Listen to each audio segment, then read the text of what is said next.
When you hear the term hero, what comes to your mind? Someone who is willing to put their lives on the line for the sake of others? Someone who has gone above and beyond to do amazing deeds like heroes of yore? Or someone blessed by the gods themselves to be a superior, if not amazing, being? If you thought of something similar to what I just said, how would you feel about seeing these guys?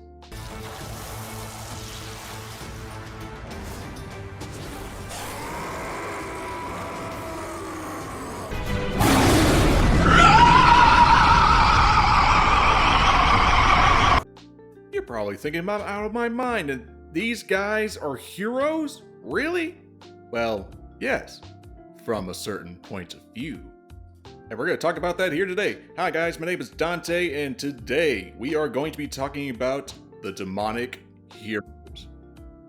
If you want to see more discussion videos, like, share, comment, subscribe, and we'll see how far this goes. Back to the subject at hand, you all thinking that these guys, these monsters, these demons, these guys are heroes? Are you out of your mind? Has someone brainwashed you? Are you in a cult? Well, no. I am in hell, as you can tell, but, no. These guys are protagonists of their main stories. And yes, for the most part, they have ties to the unholy realm and the demons themselves. The concept of good versus evil can be traced back a long ways, but it all majorly traces down to key factors. Good is often associated with the divine and heavenly aspects, while evil is connected to the unholy, rather demonic and dark aspects like hell. Religion is one aspect of this type of storytelling. You got God and heaven versus Satan and hell. You also have other pop culture aspects in other mythologies too, such as Zeus versus Hades, because it's easy painting Zeus, the father of heroes, king of the gods, sky dad with a lot of lightning bolts in certain areas, going off against his brother Hades out of jealousy, hatred, betrayal, because, fuck it. I mean, he's king of the underworld, lord of the dead. He kidnapped his wife. How dare he?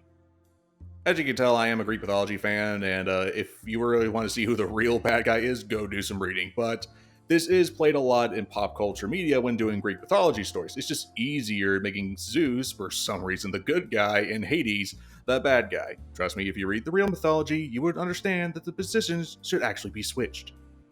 Another example I want to point out is to Korra in Avatar, because it too decided to have a force of good and light with Rava and a force of evil and darkness with Vatu, which, is not how yin and yang works.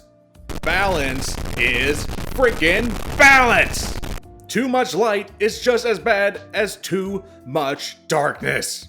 These guys forgot how yin and yang worked. I mean, the fish! The goddamn fish! But no. But you get what I mean. Light and heavenly is easily a good way of making a hero protagonist be good, while anything dark and unholy is bad, because morals are weird. So what happens when your hero has demonic powers? I call it a nice change of pace. Heroes with ties to the unholy is not really new. In Western media, you got heroes like Ghost Rider, Spawn, and a couple of others.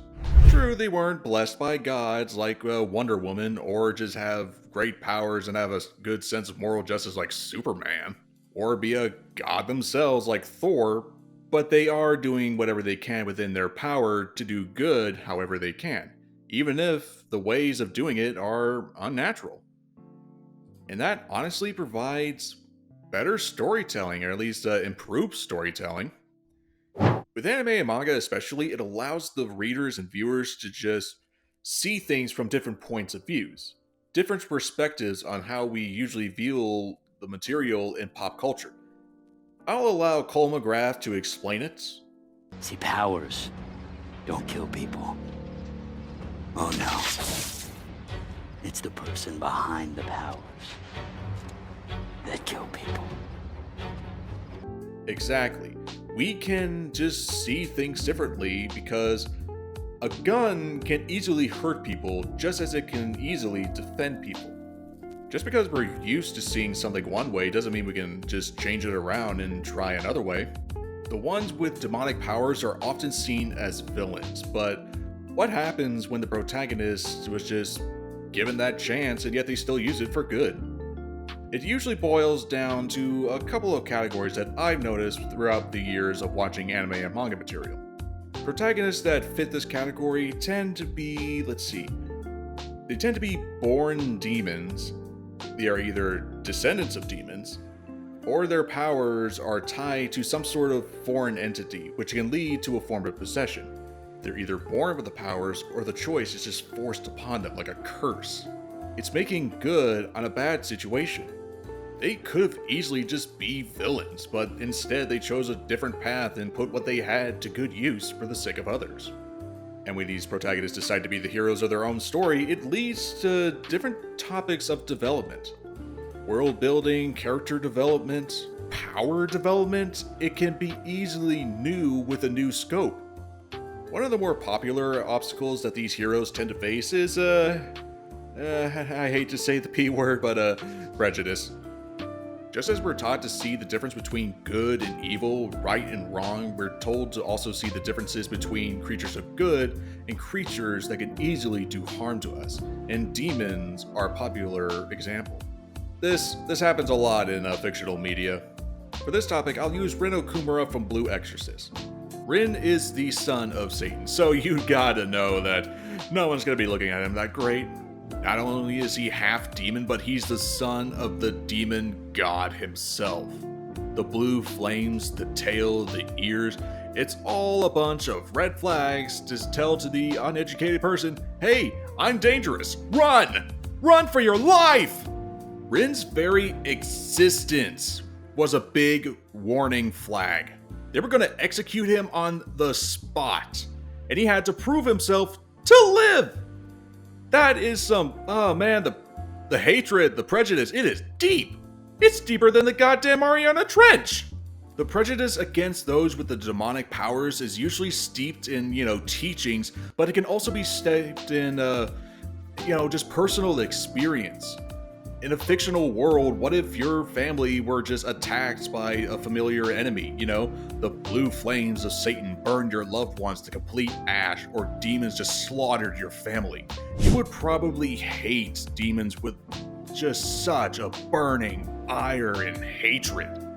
And when you find out that someone you just found out about is friendly and is also a demon, that would create a bunch of conflicting feelings, because not only would you find this person incredibly engaging and fun, but the fact that they lied to you about who they are just sends all sorts of wrong messages.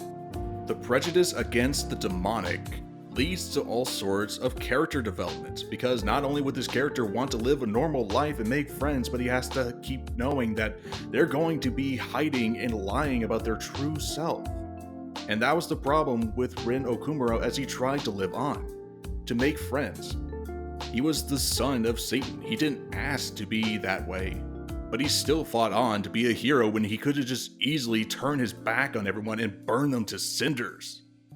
He did good to fight against the prejudice and show that he is indeed good of heart, because this also ties into another factor that occurs with all these demonic heroes: nature over nurture. I've talked about Rin Okumura, so I'm going to use two other demonic type heroes: Ichigo Kurosaki from Bleach and Tristan Leonis from Four Knights of the Apocalypse, aka the Seven Deadly Sins sequel. Yes, that is a thing, the anime just came out. Ichigo thought that he had a normal life. He was just a normal guy who had a weird dad and can somehow see spirits. Normal. He did good just because he wanted to. But slowly, over time, Kubo revealed that there was a dark internal nature inside his very soul. Ichigo had a hollow inside him, an impure being. His soul, his nature, deep down inside, it was something rather demonic. I mean, listen to this guy scream!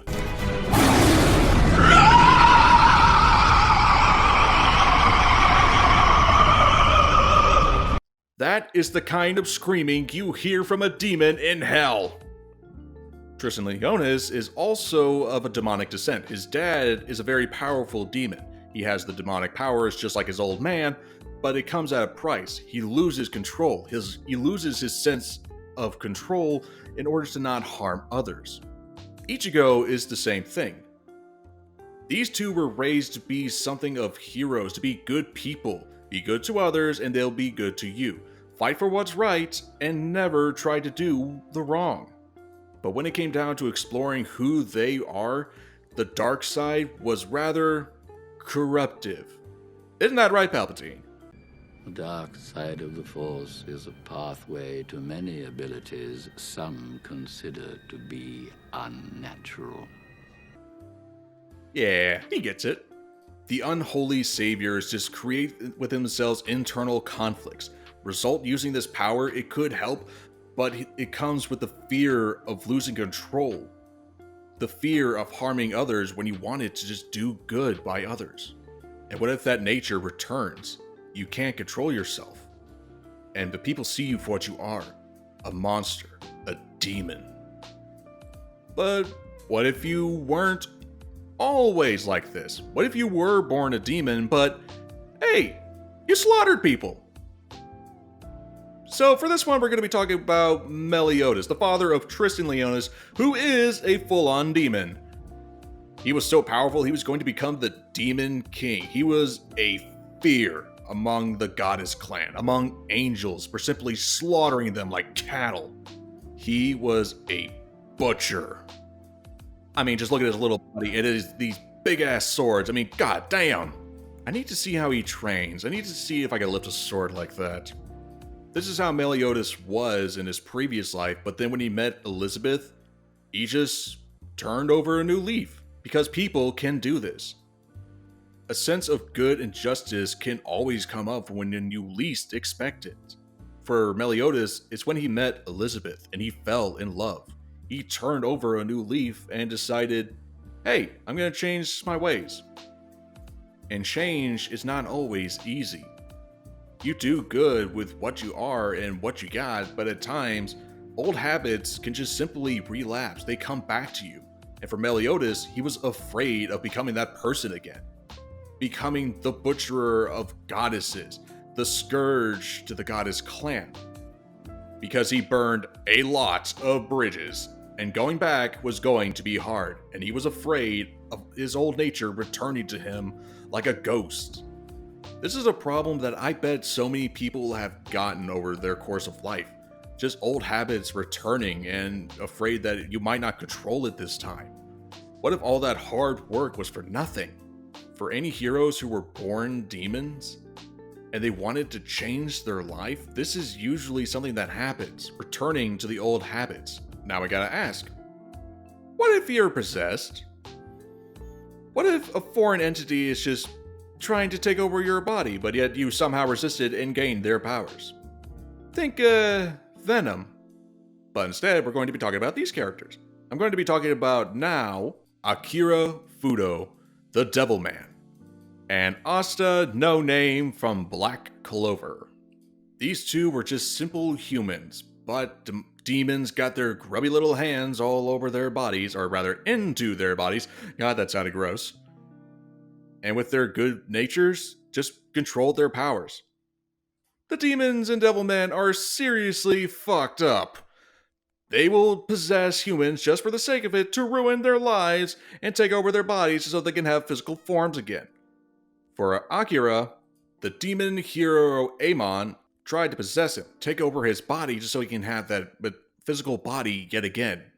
But because of Akira's pure heart, he overcame it and just simply took over Amon's body, using the power of the hero of hell, or at least hell's greatest hero, to do good, while also constantly living over the fear that he might come back and take over his own body just because, he's possessed.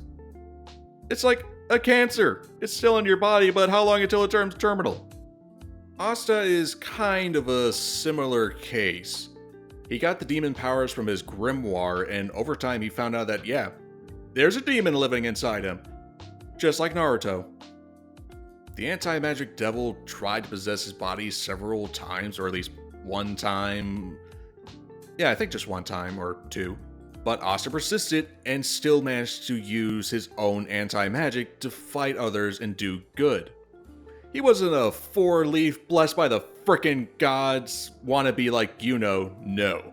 He took what he got and made the best out of it, even if the sources were completely unorthodox, at least by normal standards. Oh, and I should warn you, spoilers for Black Clover, spoilers! Okay, back to it. Asta eventually learned, however, that there was another path of fully controlling the devil, and that was to befriend it. The power of friendship. My Little Pony would be very pleased to hear this. Rather than just simply subduing and controlling the devil to be like its servant, give me your powers, you little bitch, Asta decided to just instead befriend it. Just like another person with another demon living in their stomach. Oh my god, the parallels. Oh, who could see this coming? Oh my gosh. Unlike Akira with Amon living like a parasite, with Asta and Liba, it became more of a symbiotic relationship where one always helped the other. They bonded. And they look so good as brothers. Oh my god, my eyes, it's so beautiful. With all this in mind, it's easy to see how a demonic hero can always have their sense of justice. They can always want to be good, like doing things the right way, like a boy in blue similar to Superman, or they could just say, fuck it. If you're not gonna let me be me, then I'm not gonna play by your rules and just be an anti-hero. Just look at Denji from Chainsaw Man. He's crazy. He's got his own sense of justice. He only does what he thinks is right, even though people will scold him for it, because he will fight for one simple thing. The goal to give my life purpose is melons! As in the fruit? That's right, Denji. I've discussed development topics along with these heroes, but what about conflicts? After all, they gotta be using all that demonic powers for something. Most of the time, it's a fight fire with fire type scenario. Those with powers connected to hell and the underworld just fight beings from hell and the underworld. The characters then would also have to face other dilemmas. If they're demons and they fight someone of their own kind, they're just simply seen as traitors. There's a reason for the enemy to hate them because they fought side by side as brothers. And to help the other side is just beneath dirt. If the protagonist has experienced extreme prejudice against the people that they're fighting for, it introduces internal conflict of turning sides, where one side, the enemy side, is offering a better deal than what your side is currently doing.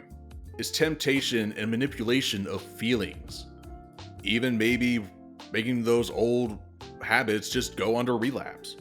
However, there are other times where the enemy is divine in nature. Spoilers for Black Clover. I cannot stress this. But the enemy now in the manga of Black Clover is rather divine. The antagonist Lucius found a way to purify devils and use their powers on a godly divine level. I mean, just look at this. Except for the horns, it just screams, "I descend upon you. Peace is coming, my children." This is some biblical levels right here. If you had no idea who these two were and you saw them fighting, who would you in your morality just decided to root for? Come on, tell me. Would you vote for the guy with the deer antlers or the guy who looks like a demon? It's changing up the perspective of the normal narratives of good being connected to the heavenly divine and evil with the unholy and demonic. Changing up the perspectives of who the antagonists and protagonists are is a good way of storytelling, changing up the narratives. Because let me tell you, the gods back then in mythology were seriously messed up. Zeus could not look at a woman without getting the rumbles for his thunder.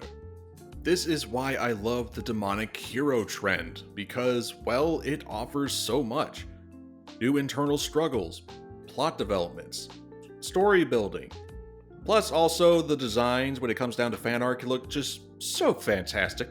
I mean, just look at my avatar. You can clearly see I have something of a bias, but, I just wanted to explain why I think that this trend is so good.